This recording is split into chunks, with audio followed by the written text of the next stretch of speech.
Assalamu alaikum. Welcome in the class of Physical Chemistry 2. We are studying partial molar volume.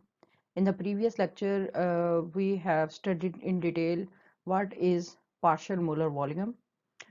Partial molar volume जो है वो है क्या चीज़, इसके अलावा हमने by means of partial differentiation जो एक 2 कंपोनेंट सॉल्यूशन था उसका हमने partial molar volume of component 1 and partial molar volume of component 2 इसको हमने डिस्कस किया था, right.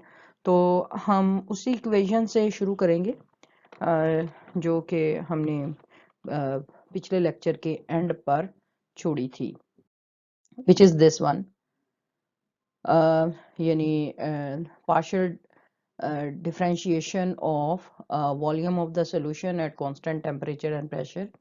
This is equal to partial molar volume of component 1 into dN1, where N1 is the number of moles of the constituent or component 1 और D जो है this is small change, ये small change को represent करता है in component 1 और plus V2 is the partial molar volume of component 2 TN2 where D again is the small change is the in the number of moles of component 2. Okay, it is assumed that change in volume due to addition of small volume of constituent 1 into large volume of constituent 2 is negligible and vice versa. ठीक है, अब देखें जो पिछले lecture थे जिसमें हमने partial molar quantities को स्टडी किया था उसमें ये अजम्पशन था, ठीक है, कि अगर हमने पार्शियल मोलर वॉल्यूम एक क्वांटिटी का स्टडी करना है तो उसकी हम थोड़ी मिकदार को दूसरे कंपोनेंट की ज़्यादा मिकदार में ऐड करेंगे, ठीक है। और इससे क्या होगा, जो चेंज इन वॉल्यूम होगा, ज़ाहिर है जब हम थोड़ी अमाउंट ऐड करेंगे एक कंपोनेंट की दूसरे कंपोनेंट के ज़्यादा वॉल्यूम में तो इससे जो टोटल चेंज इन वॉल्यूम होगा वो निग्लिजिबल होगा, ठीक है। और इसी तरह अगर हमने पार्शियल मोलर वॉल्यूम V2 यानी कंपोनेंट 2 का स्टडी करना है तो तब हम ये जो है आपके पास इसका स्मॉल अमाउंट कंपोनेंट 2 का कंपोनेंट 1 के ज़्यादा अमाउंट में डालेंगे, ठीक है। और ओवरऑल चेंज सॉल्यूशन की क्या होगी, वो नेग्लिजिबल होगी, overall change in volume, so that concentration of solution remains constant as I have said earlier. तो इससे क्या होगा कि सॉल्यूशन की कंसंट्रेशन जो है वो तकरीबन सेम ही रहेगी। Therefore on integration of the equation, अब हमने इस इक्वेशन को इंटीग्रेट करना है तो हम क्या करेंगे, integration dV eight constant temperature and pressure, ठीक है। अब ये वाला जो है इसको हम लेंगे outside the sign of integration क्योंकि V1 बार जो है ये कांस्टेंट है और जो जिसमें चेंज आनी है या जिसकी कंपोजिशन या जिसकी अमाउंट थोड़ी सी हमने ज़्यादा ऐड करनी है वो नंबर ऑफ मोल्स हैं तो ये dN1 हो जाएगा। प्लस इसी तरह हम V2 को लेंगे outside the sign of integration V2 bar और ये dN2 हो जाएगा। ये मैंने आपको पहले भी बताया हुआ है कि ये वाला D जो है ये इंटीग्रेशन के साइन के साथ कैंसल्ड आउट हो जाता है, या आप ये भी कह सकते हैं कि ये जो DV है इसका इंटीग्रेशन सिंपल V के बराबर आ जाता है at constant temperature and pressure. Likewise ये dN1 का इंटीग्रेशन N1 के बराबर आ जाएगा और ये बन जाएगा V1 बार N1 प्लस इसी तरह ये बन जाएगा V2 बार N2, राइट। अब इस इक्वेशन से क्या है कि हम जो टोटल वॉल्यूम है सॉल्यूशन का वो कैलकुलेट कर सकते हैं, यानी किस वक्त हम टोटल वॉल्यूम सॉल्यूशन का कैलकुलेट कर सकते हैं। एक तो हमारे पास एक यानी वॉल्यूम ऑफ द 2 कंपोनेंट्स होंगे, ठीक है, यानी बिफोर मिक्सिंग आप उसको इंडिविजुअल वॉल्यूम भी कह सकते हैं या सेपरेटेड फॉर्म में भी वॉल्यूम जो है वो कह सकते हैं। यानी हमारे पास एक कंपोनेंट 1 है और बिफोर मिक्सिंग जो है उसका वॉल्यूम हो जाएगा V1, ठीक है। और फॉर एग्जांपल वो 2 ml है। दूसरा हमारे पास एक कंपोनेंट है 2, ठीक है, और बिफोर मिक्सिंग जो है उसका वॉल्यूम होगा V2। फॉर एग्जांपल अगर ये 2 ml था तो ये 3 ml है। ये मैं बिफोर मिक्सिंग की बात कर रही हूँ, अभी हमने सोल्यूशन नहीं बनाया। आपको इसको बहुत अच्छे तरीके से समझने की ज़रूरत है, ठीक है। तो ये होंगे इंडिविजुअल वॉल्यूम, ठीक है। बिफोर मिक्सिंग V1 जो है क्या है, मैंने कहा 2 ml, और बिफोर मिक्सिंग V2 जो है 3 ml है। तो टोटल वॉल्यूम जो है इसका अगर हम करें तो वो 5 ml होना चाहिए, लेकिन एक्चुअली ऐसा नहीं होता, ठीक है। तो जब वो सोल्यूशन फॉर्म में आ जाएंगे, ठीक है, तो फिर हम उसका पार्शियल मोलर वॉल्यूम उसको कंसिडर करेंगे। ये V1 बार हो जाएगा और फिर V2 बार हो जाएगा, ठीक है। तो जब वो सोल्यूशन फॉर्म में आ जाएंगे तो टोटल वॉल्यूम जो है उसकी कैलकुलेशन जो है वो हम इस इक्वेशन के थ्रू से कैलकुलेट कर सकते हैं, और वो 5 ml के बराबर नहीं होगा। कीप दिस इन पॉइंट, ठीक है। तो वो जितना एक्चुअली टोटल वॉल्यूम होगा उसको हम फिर इस इक्वेशन के थ्रू से कैलकुलेट कर सकते हैं, राइट। किस तरह कैलकुलेट करेंगे वो हम आगे जाके देखेंगे, ओके। अब इसमें क्या है कि ये जो V1 बार है, ठीक है, दिस इज इक्वल टू, ये हमने पहले पढ़ा हुआ है ये वाली इक्वेशन, यानी V1 bar this is equal to curly V over curly N1 at constant temperature pressure and N2, ठीक है। और ये स्लोप के बराबर होता है, राइट।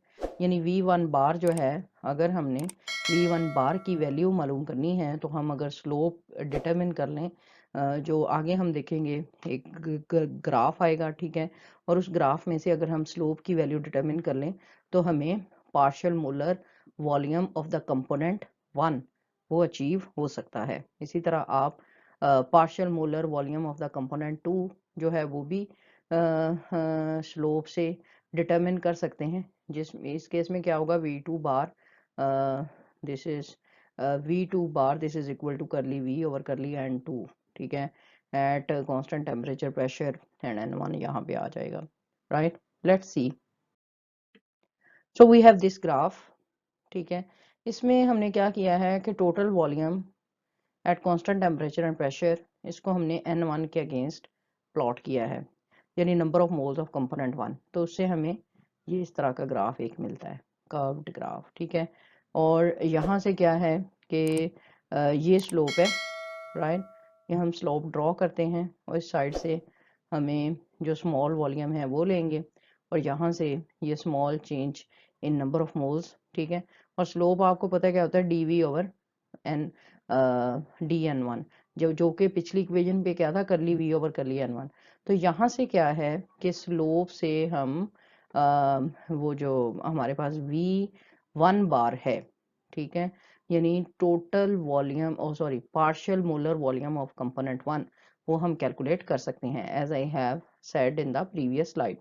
सो ये क्या है, total volume of 2 component system versus number of moles of constituent 1, ठीक है। तो ये हमने टोटल वॉल्यूम का number of mole of constituent 1 के अगेंस्ट जब ग्राफ प्लॉट किया तो ये स्लोप में से हम partial molar volume of component 1 की वैल्यू डिटरमिन कर सकते हैं, लाइक दिस वैल्यू, ठीक है, as I have already said. ये पार्शियल मोलर वॉल्यूम जो है component 1 this is equal to curly V over curly N1 at constant temperature pressure and N2। Slope of the plot shown in this figure helps to calculate the partial molar volume of constituent 1, ठीक है। तो जो constituent 1 है, right, उसकी हम partial molar volume इस slope से determine करेंगे। The partial molar volume of other component can be found by method of difference, right. तो ये फॉर एग्जांपल हमारे पास इक्वेशन है, राइट। ये थी हमारे पास पिछली स्लाइड पे इक्वेशन, यानी total volume at constant temperature and pressure this is equal to V1 bar N1 plus V2 bar N2, ठीक है। अब देखें हमने V1 बार की वैल्यू जो है वो तो हमने इस ग्राफ के स्लोप से डिटरमिन कर ली। तो V2 बार जो है वो हम किस तरह से डिटरमिन कर सकते हैं, by the method of difference, इस इक्वेशन के थ्रू से, ठीक है। तो अब क्या करेंगे कि हमने V2 बार की वैल्यू मालूम करनी है। तो हम total volume at constant temperature and pressure minus V1 bar N1 divided हो जाएगा, ठीक है ये। और फिर हमने चूंकि V2 बार की वैल्यू मालूम करनी है, तो V2 बार जो है this will become equal to V at constant temperature and pressure minus V1 bar N1 divided by this N2, right? Hope you people have understood this, ठीक है। तो इस तरीके से क्या है कि हम partial molar volume of component 1 after mixing, ठीक है, and partial molar volume of component 2 after mixing, इस तरह से हम डिटरमिन कर सकते हैं। I hope that you people have understood it. If any problem you are very welcome to ask. Okay, so this is a point to remember. When partial molar volume of one constituent increase, then partial molar volume of other constituent decrease, so that the value of extensive property remains constant. So we have to consider this point. अगर एक constituent का partial molar volume increase करेगा तो दूसरे का decrease करेगा, और volume की overall value जो है वो same रहेगी।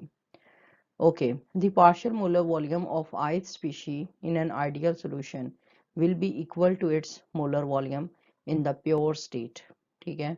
तो अगर तो आइडियल सोल्यूशन है, इसका मतलब कि सोल्यूशन के फॉर एग्जांपल दो कंपोनेंट्स हैं और उनके दरमियान कोई फोर्सेस ऑफ अट्रैक्शन या फोर्सेस ऑफ रिपल्जन एग्जिस्ट नहीं करती, तो इस केस में क्या होगा, जो भी कोई स्पीशीज हैं उनका पार्शियल मोलर वॉल्यूम उनके मोलर वॉल्यूम के जो कि प्योर स्टेट में हों, अगर वो अलग-अलग हों तो उसके बराबर होगा।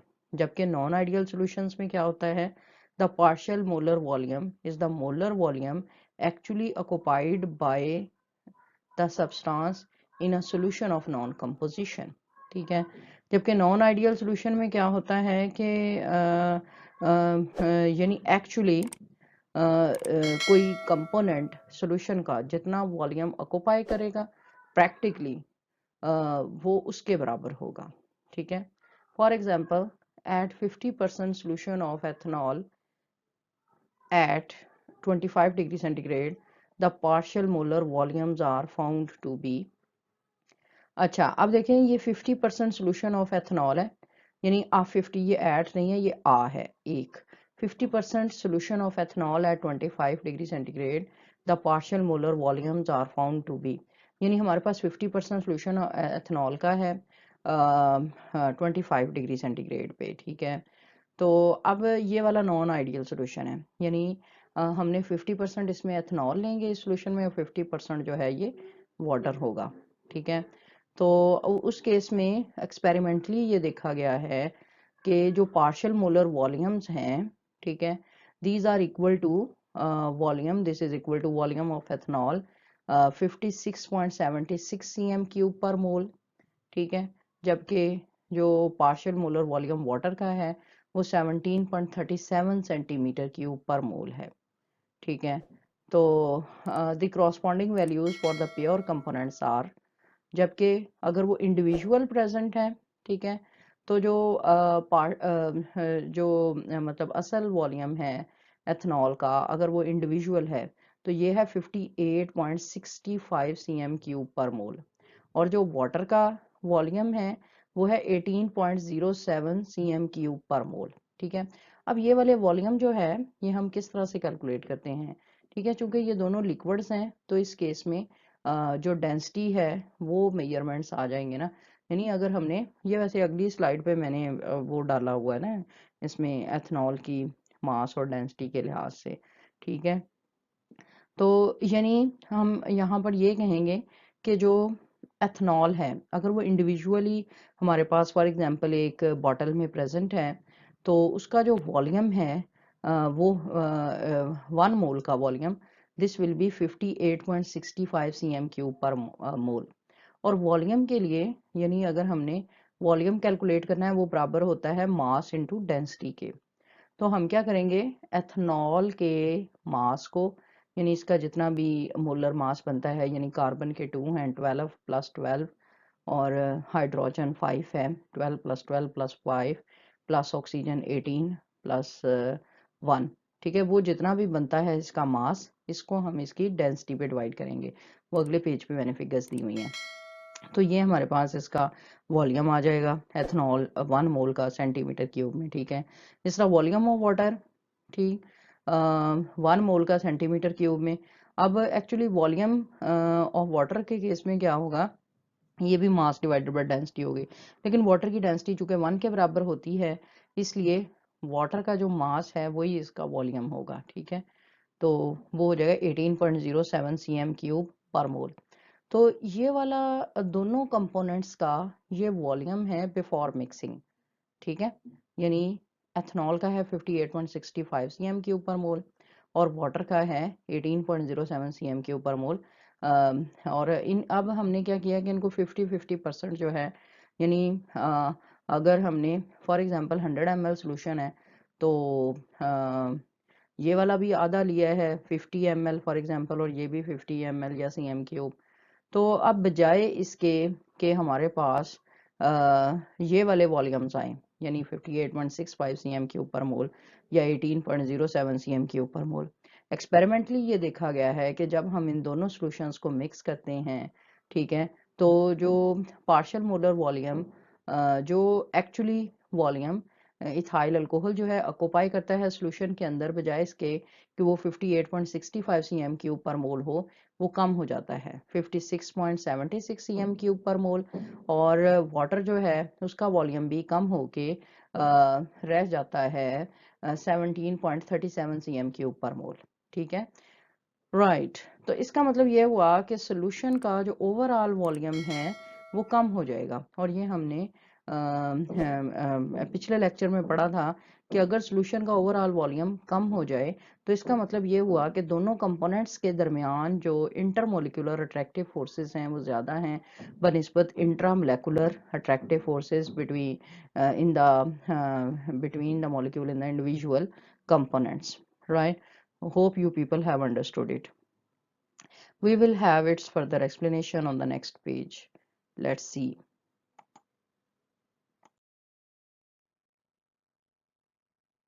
So now we suppose 54 gram of water, ठीक है। जो 54 ग्राम ऑफ वाटर है ना, वो 3 मोल ऑफ वाटर के बराबर है, क्योंकि आपको पता है 1 मोल ऑफ वाटर जो है वो 18 ग्राम है, तो 3 मोल ऑफ वाटर जो है वो 54 ग्राम ऑफ वाटर बन जाएंगे। अगर हम इसे 54 ग्राम ऑफ एथनॉल के साथ मिक्स करें, तो जो 54 ग्राम ऑफ एथनॉल है, this is equal to 1.1738 mole of ethanol, ठीक है। तो आपने एक्चुअली क्या करना है कि ये जो एथनॉल का मॉलिक्यूलर मास है विच इज़ एक्चुअली 46.07, इसको आप 1.1738 के साथ जब सॉरी ये जो आपने क्या करना है कि नंबर ऑफ मोल्स कैलकुलेट करने के लिए मास को आपने मोलर मास पे डिवाइड करना है। गिवन मास को 54 ग्राम गिवन मास है, और जो एथनॉल है इसका मोलर मास है 46.07। तो आपने 54 ग्राम को डिवाइड करना है 46.07 ग्राम पे, तो number of moles of ethanol आ जाएंगे विच इज़ 1.1738 मोल, ठीक है। तो ग्राम्स में हमने इक्वल क्वांटिटी ले ली है ऑफ वाटर की, यानी 54 ग्राम, और इसी तरह 54 ग्राम ऑफ एथनॉल, ठीक है। उनको हमने मिक्स करना है। तो हमने अब ये देखना है कि volume of water before mixing कितना है, 3 मोल ऑफ वाटर का वॉल्यूम, ठीक है। तो वाटर के केस में तो जैसा कि मैंने पहले भी कहा कि इसकी डेंसिटी चूंकि 1 के बराबर होती है, तो मास जो है हमारे पास आ जाएगा 3 मोल का। कितना मास होगा, 3 इंटू 18.07, यानी यहाँ पर मोर करेक्टली 18 की बजाय वो मोर करेक्टली 18.07 दे दिया। 1 मोल का मास है 18.07, 3 मोल का होगा 18.07 इंटू 3 54.21, राइट। ये 3 मोल का ग्राम्स में वेट आ जाएगा। अब जब हमने वाटर की डेंसिटी वॉल्यूम कैलकुलेट करना है, वो बराबर होता है मास इनटू डेंसिटी के। मास 3 मोल का हमारे पास आया 54.21, और चूंकि वाटर की डेंसिटी जो है वो 1 के बराबर होती है, तो वॉल्यूम भी इसका 54.21 cm क्यूब के बराबर आ जाएगा जब हम इसको 1 पे डिवाइड करेंगे। अब हम volume of ethanol before mixing जो है इतने नंबर ऑफ मोल्स का वॉल्यूम जो है वो कैलकुलेट करेंगे। ठीक है, अब ये देखें इसमें 3 मोल जो है राइट उसका यहाँ पे ये वाला सीएम के ऊपर मोल वॉल्यूम दिया गया है। अब हमने 1.1738 जो मोल है, ठीक है, विच इज़ एक्चुअली 54 ग्राम, ठीक, उसका जो वॉल्यूम है वो हमने कैलकुलेट करना है बाय यूजिंग डेंसिटी मेजरमेंट। तो इस केस में क्या होगा कि हमारे पास नंबर ऑफ मोल है 1.1738 मोल, ठीक है, और यहाँ पर और वो यानी इसका मोलर सॉरी इसका सीएम क्यूब पर मोल यानी इसका कितना वॉल्यूम होगा, उसके लिए हम ये क्या करेंगे, volume is equal to mass divided by density, right. तो हमने 46.07 को डिवाइड करना है 0.789 पे। अब ये 0.789 क्या है, this is the density of ethanol, right. तो ये एथनॉल की डेंसिटी है और वो आपके पास जो वैल्यू फिर इससे आएगी वो ये वाली वैल्यू आ जाएगी 58.65 cm क्यूब पर मोल, ठीक है।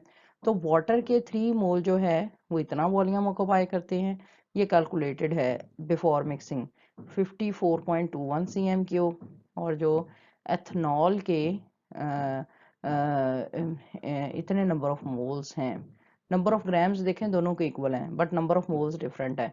फिर हमने नंबर ऑफ मोल्स कितना वॉल्यूम ऑक्यूपाई करते हैं, डेंसिटी को बीच में लाते हुए वो हमने कैलकुलेट करना है। वाटर जो है वो 54.21 cm क्यूब आ जाएगा और एथनॉल के 54 ग्राम इतने नंबर ऑफ मोल्स के बराबर हैं, और ये नंबर ऑफ मोल्स जो हैं डेंसिटी को यूज़ करते हुए कितना वॉल्यूम ऑक्यूपाई करते हैं, तो वो बन जाएगा 1.1738 इंटू, अब एक मोल की जो डेंसिटी है, ठीक है, उसका मोलर मास कितना है 46.07 डिवाइडेड बाय 0.789, वो आ जाएगा 58.65 cm क्यूब पर मोल। ये इस नंबर ऑफ मोल्स को इस से cm क्यूब पर मोल यानी एक मोल जितना वॉल्यूम ऑक्यूपाई करता है उसके साथ मल्टीप्लाई कर देंगे, तो इससे 1.738 मोल जितना वॉल्यूम ऑक्यूपाई करते हैं वो ये वाला फैक्टर आ जाएगा 68.85 cm क्यूब, राइट। तो इसका मतलब ये हुआ कि बिफोर मिक्सिंग वाटर का जो वॉल्यूम है वो है 54.21 cm क्यूब, और बिफोर मिक्सिंग जो एथनॉल का वॉल्यूम है वो है 68.85 cm क्यूब, और ये यानी 54 ग्राम ऑफ वाटर या 3 मोल ऑफ वाटर जितना वॉल्यूम ऑक्यूपाई करते हैं बिफोर मिक्सिंग वो है 54.21 cm क्यूब, और 54 ग्राम ऑफ एथनॉल या 1.1738 mole of ethanol before mixing जितना वॉल्यूम ऑक्यूपाई करते हैं वो है 68.85 cm cube. The total volume on mixing is not equal to the sum of individual volumes, ठीक है। जिन टोटल वॉल्यूम जो है वो इस 54.21 cm cube plus 68.85 cm cube which is equal to 123.06 cm cube, ये इसके बराबर नहीं आता, but will have a volume as calculated. यानी ये जो हमने इक्वेशन बनाई थी, टोटल वॉल्यूम कितना है N1 V1 बार प्लस N2 V2 बार। अब V टोटल कितना है, N1 जो है वो वाटर है और V1 bar partial molar volume of water ये आएगा, प्लस N2 जो है वो एथनॉल है and partial molar volume of ethanol ये आएगा। तो पिछली स्लाइड पे हमने ये देखा था कि जो partial molar volume of water है जो कि एक्सपेरिमेंटली कैलकुलेट किया गया है वो है 17.37 और number of moles of water जो है हमने 3 लिए हैं, तो ये 3 आ जाएगा। लाइकवाइज ये जो एथनॉल है इसके नंबर ऑफ मोल्स जो हैं 54 ग्राम इतने के इक्वल है 1.1738 मोल, वो हम यहाँ पे लिख देंगे, and partial molar volume of ethanol जो है वो हमने पिछली स्लाइड पे देखा था एक्सपेरिमेंटली, वो है 56.76। अब जब हमने इस वैल्यू को सॉल्व किया तो टोटल वॉल्यूम हमारे पास आया 118.74 cm क्यूब, राइट। जबकि ये एक्सपेरिमेंटल है, राइट, जबकि ये कैलकुलेटेड वैल्यू है 123.06 cm3। अब इसकी इन दोनों क्वांटिटीज की फिजिकल सिग्निफिकेंस क्या है, यानी ये वाला कैलकुलेटेड वैल्यू है जो कि होनी चाहिए, यानी इंडिविजुअल कंपोनेंट की मिक्सिंग के बेस पे, जबकि जो एक्चुअल वाली वैल्यू आई है एक्सपेरिमेंटल वो कम है वॉल्यूम। इसका मतलब वॉल्यूम श्रिंक कर गया है, यानी जब हम वाटर और एथनॉल के सॉल्यूशंस को मिक्स करते हैं तो वॉल्यूम, टोटल वॉल्यूम जो है वो कम हो जाता है।